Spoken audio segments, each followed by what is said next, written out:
For cutting off my entitled sister who called my gift cheap and demanded a condo? My name is Jessica, and I'm 33 years old. For the past 7 years, I've owned a small bistro in Chicago that, against all odds, has been doing very well for me. And the most ironic part is that it all started the day my grandmother died. When she passed away, no one in the family imagined what was coming in the will. She left me the restaurant, the very one that had been running at half capacity for years because my grandmother no longer had the strength to run it like she used to. She left the condo where my grandmother lived for decades to my older sister, Sarah. Sarah is 40 today. Back then, she was in the middle of one of those divorces that pulls the rug out from under you and leaves you entirely drained. So when she found out the condo was for her, she felt saved. Not just for her, but also for her daughter, Emily, who was 10 years old at the time. Today, Emily is 17 and is about to graduate from high school. The bistro fell into my lap like a massive responsibility. It wasn't a gift wrapped with a bow. It was an old place with unreliable suppliers, a stagnant menu, and numbers that simply didn't add up. But I dove right in. I worked grueling hours, updated recipes, overhauled the kitchen, painted walls, changed what needed to be changed, and little by little it started turning a real profit. And that was when my family began to look at me differently. First, I didn't see it as a bad thing. I thought, if I'm doing well, I can help out. Family is family, I told myself. So I started with a fixed amount. I sent my parents, Carol and Richard, $1,000 every month. I sent Sarah $800 every month. These were automatic transfers through my banking app, always on time without fail. And it wasn't just that. If Emily needed clothes for school, I was there. If Sarah's washer and dryer broke down, I replaced them. If my parents wanted a new flat-screen TV, I paid for it. If there was a car repair, a medical copay, a piece of furniture, or anything at all, they called me. Over time, without anyone saying it out loud, I became the go-to solution, the one who always resolved things, the one who paid, the one who never complained. Until December arrived. In my family, there has always been a tradition of gathering at my parents' house for Christmas. It is one of those get-togethers with a long table, chairs pulled from wherever possible, mismatched plates, and relatives everywhere. That year was no exception. My parents, Sarah, Emily, aunts, uncles, cousins, and that typical noise of everyone talking at the same time were all there. I was relaxed, eating, chatting, and catching up with some cousins.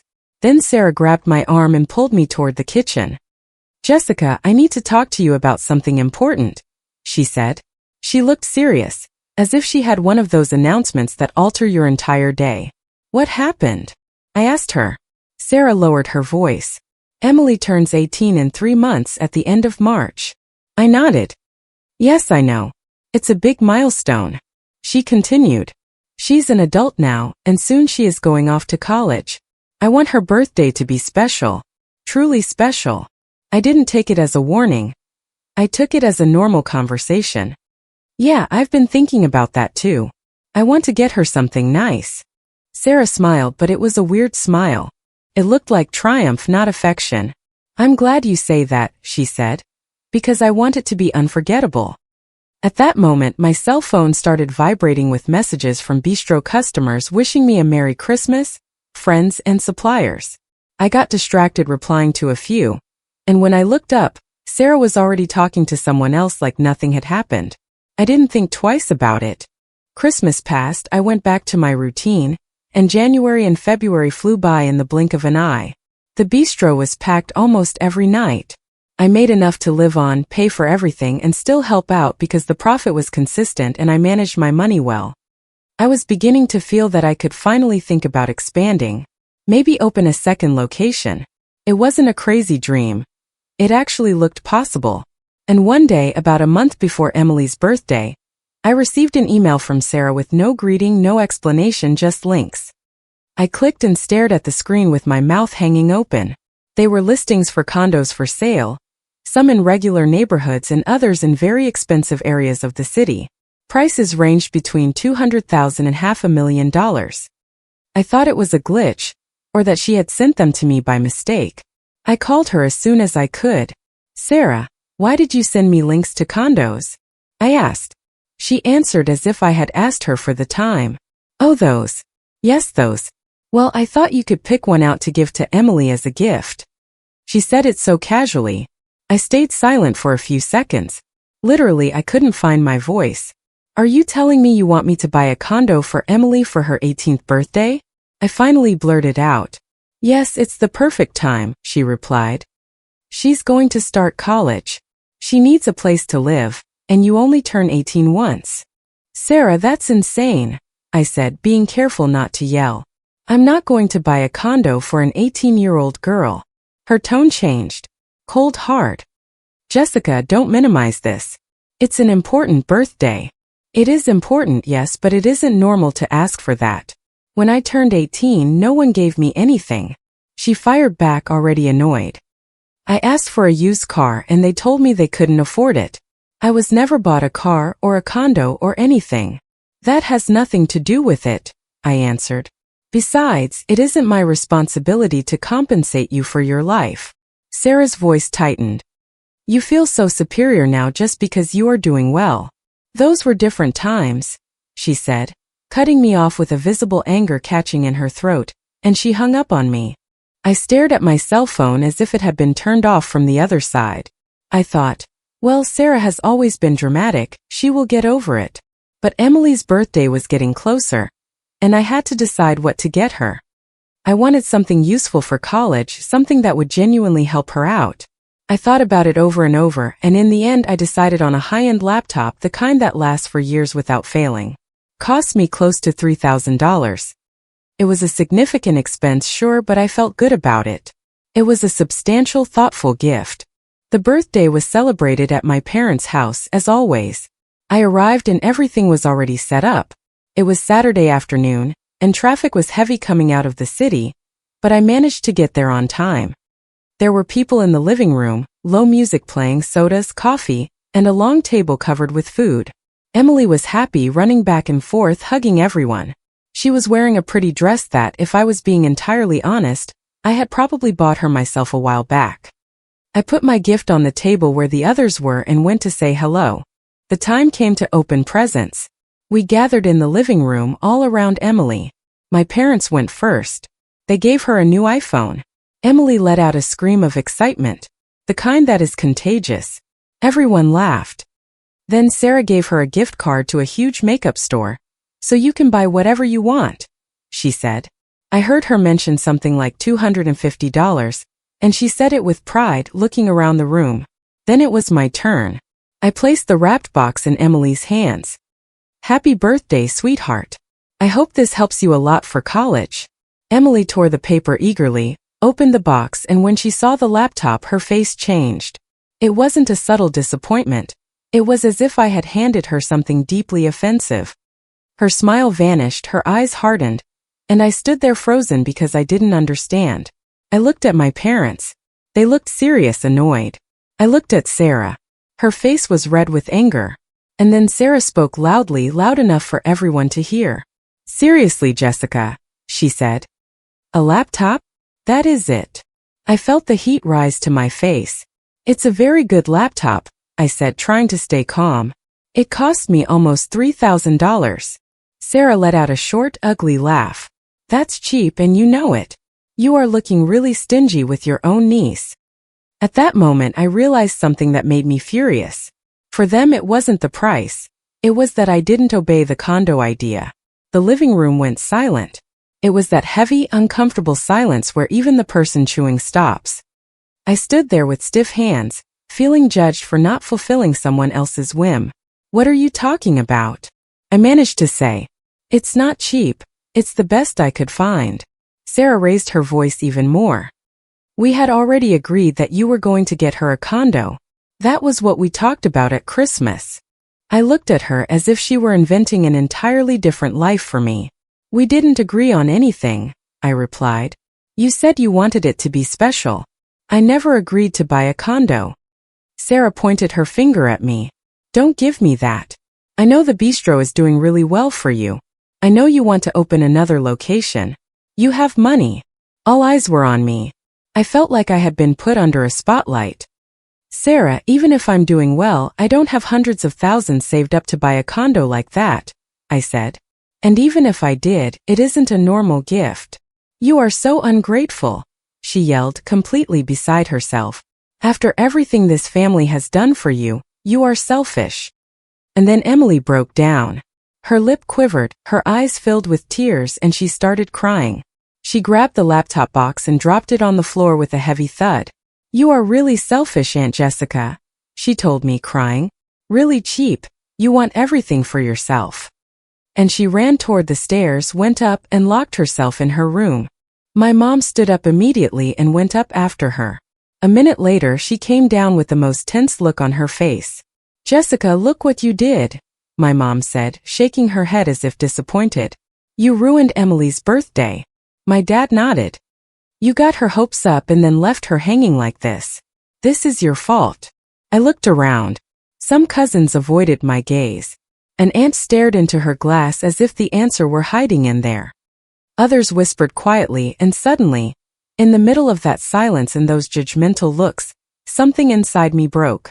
It wasn't a scream, it was pure exhaustion. I got tired of being the one who always pays, the one who always owes, the one who always has to prove she loves others with cash. I walked over to the gift table. I bent down, picked up the laptop box, and clutched it to my chest. You know what? I said with a firm voice. I'm taking this with me, and you will never receive another dime from me again. I turned around and walked away. I heard Sarah yelling behind me, but I didn't look back.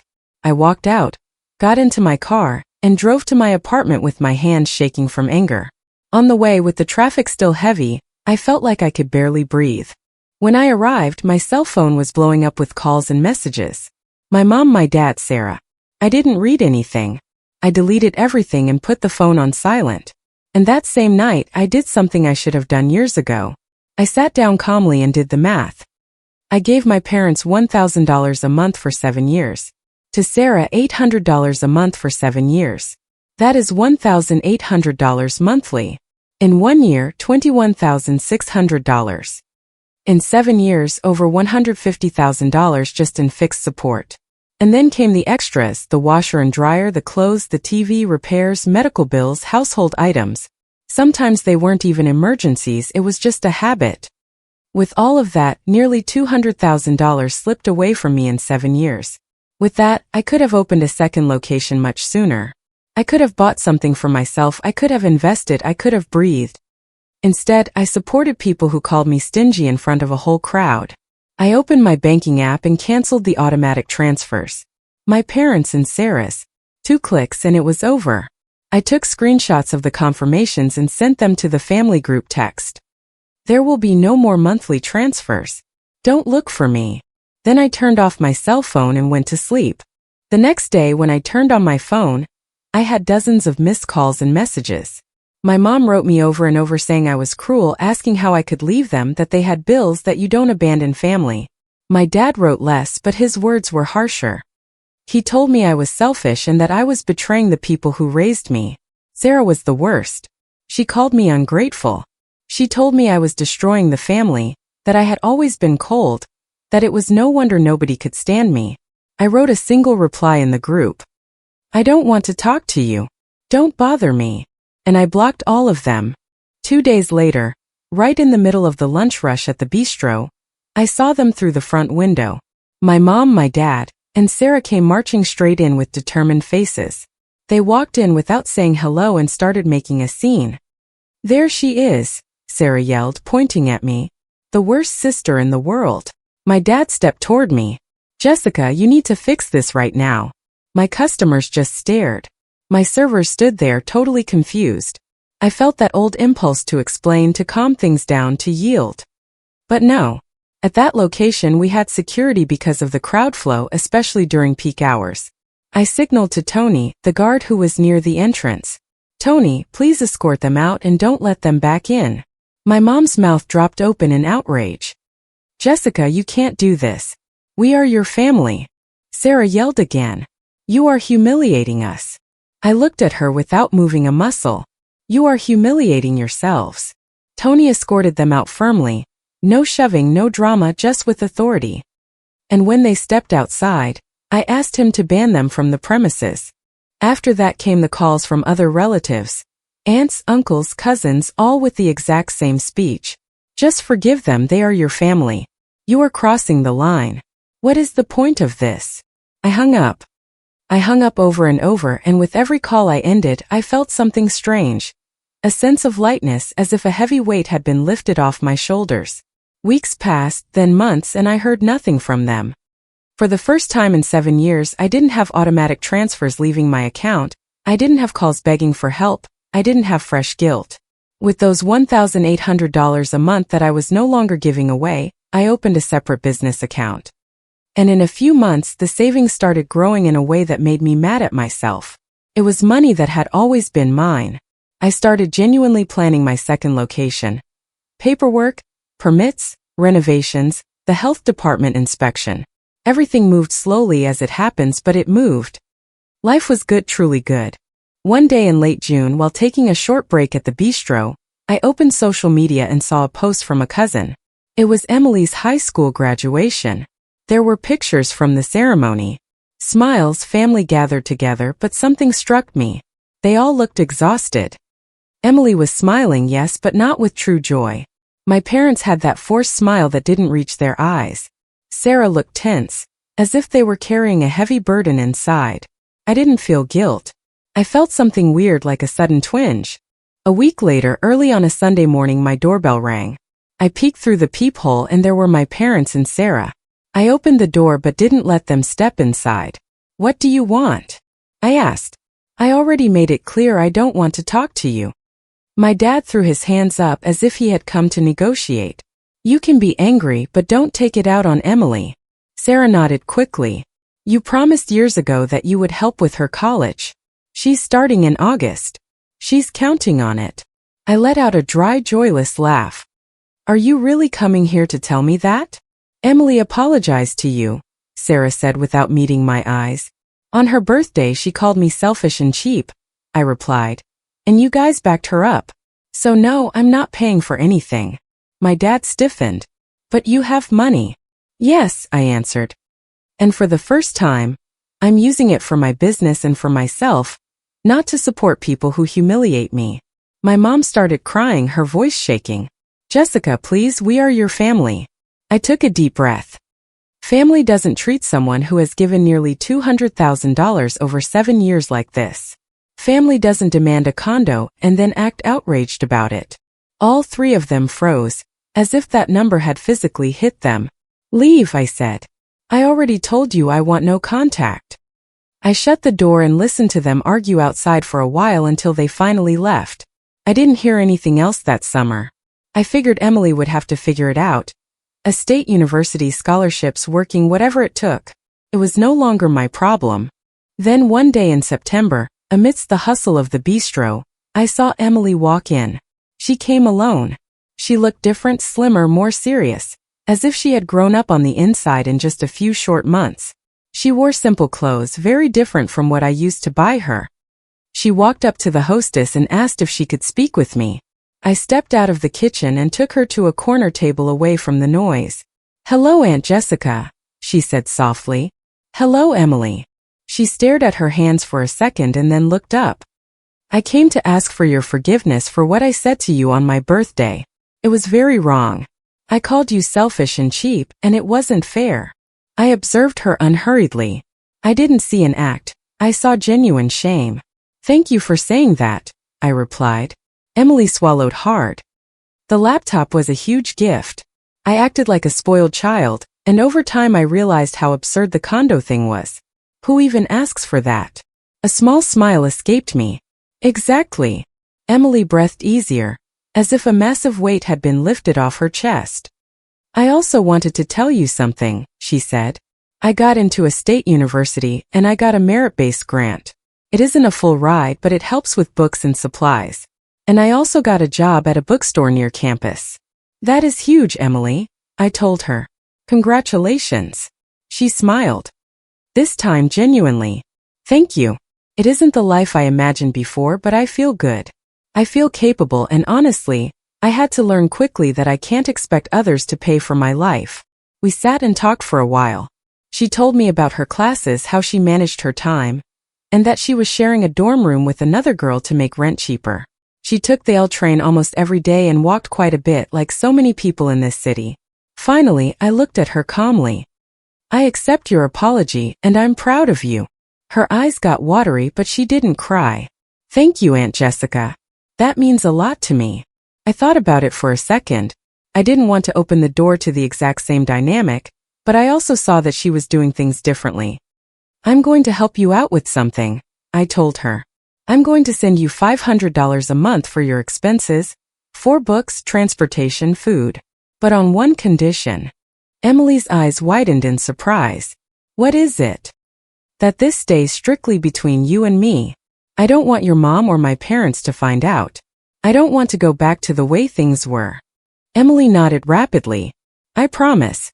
In fact, they are still very angry with you. How are they doing? I asked. Emily sighed, clearly struggling. My mom works part-time at a large department store, and my grandparents are now working full-time. They are stressed about money. I felt a slight twinge, but it didn't sway me.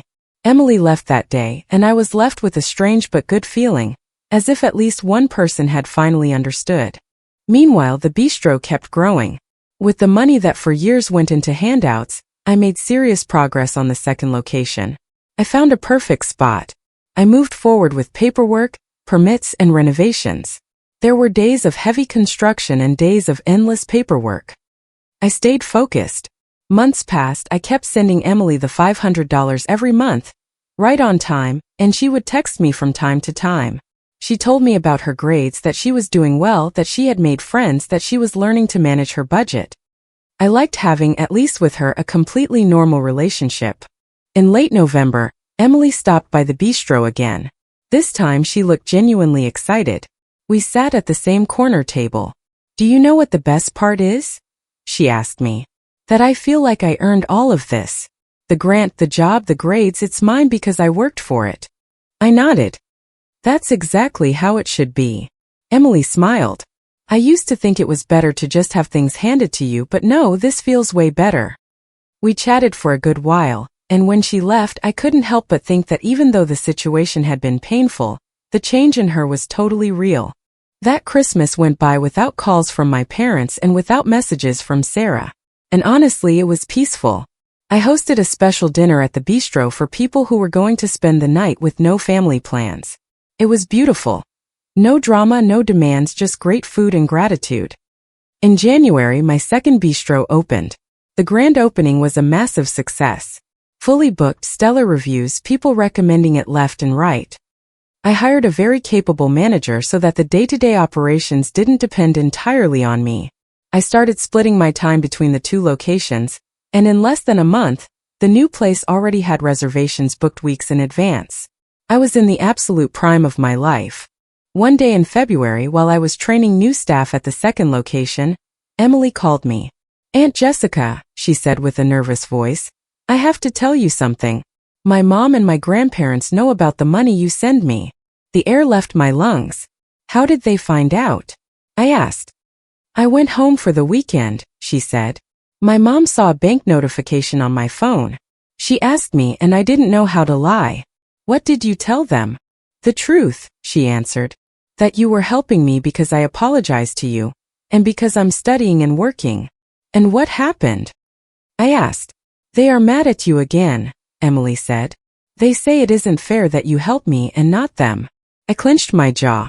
Emily, if this is causing you problems, tell me. I don't want them pressuring you. No, please don't stop, she asked quickly. It helps me a lot, and I really do appreciate it. It isn't my fault they don't understand the difference. All right, I told her. But if they start harassing you, you let me know. 3 weeks later, on a Sunday morning, my doorbell rang again. When I looked out, it was only Sarah. She looked tired, older, with bags under her eyes and an expression that was no longer one of war, but of sheer weariness. I opened the door without inviting her in. What do you want, Sarah? I asked her straight out. She swallowed hard. Jessica, please, can we talk? Peacefully, no yelling. I didn't answer right away. I know I messed up, she said. I know the condo thing was a massive exaggeration, and what I did at Emily's birthday was horrible. I stared at her. I didn't see that usual arrogance. I saw shame. I heard it. Sarah took a deep breath. I crossed the line with you. We took advantage of you. For years. You helped, and instead of being thankful, I demanded more. I was resentful that you were doing well, I was jealous, and I took it out on you. She stayed quiet as if it were hard to keep going. Emily told me about her grant and her job. It made me proud, but it also made me see how poorly I acted. You were not our obligation. You were my sister. I stood perfectly still. And now what? Sarah lowered her gaze. I'm not here to ask for money. Truly, I'm not. I'm working part-time at a department store and I clean offices on weekends. My parents are also working full-time. We are getting by in our own way. There was an awkward silence. Then Sarah looked up, and I saw something I hadn't seen in years. I talked to Emily. I told her the condo was my idea, that I made it up as if it had already been decided, and that it was completely wrong. I told her I had no right to demand anything from you, and that if I wanted to fix things, I had to start by respecting you. I wasn't expecting that. I just wanted to tell you I'm sorry, Sarah continued. Seriously, and that I'm very proud of what you have built with your restaurants. I looked at her, took a breath, and answered honestly. Thank you for saying that. I believe you more than I thought I would. Sarah nodded, her eyes shining. I'm not asking for everything to go back to the way it was. I just wish that over time we could be sisters again, without money getting in the middle. That's going to take a while, I told her. But at least today you came to talk face to face. Sarah let out a sigh that seemed like she had been holding it in for months. I know, and I accept that. She left without drama, without screaming, without threats. She just left. And when I closed the door, I stood in my kitchen for a while, thinking about everything. My family was finally learning something I had to learn the hard way. That affection is not measured in bank transfers, that help cannot be an obligation, and that healthy relationships are not built on dependency. Today I have 2 running bistros. I have stability, I have peace, and I have a relationship with my niece based on respect, not demands. Sarah and I text each other from time to time, nothing deep yet, but there is no more venom. My parents and I barely speak, and I learned to live with that without feeling guilty. Comment. Setting boundaries with the people we love is often the hardest thing we ever have to do. We sometimes confuse being a good person with being an endless provider. But true kindness should never require you to sacrifice your own self-respect.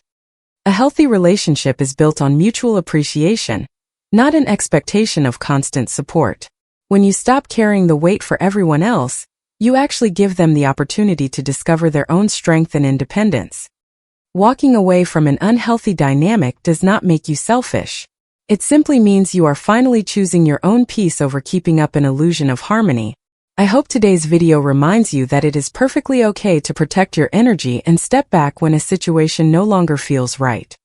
You have the right to build a life where you are valued for who you are, not just for what you can give. Please share your own experiences with setting boundaries in the comments below. And remember to always take good care of yourselves. If you liked it, don't forget to leave a comment and support the channel by subscribing. See you in the upcoming stories.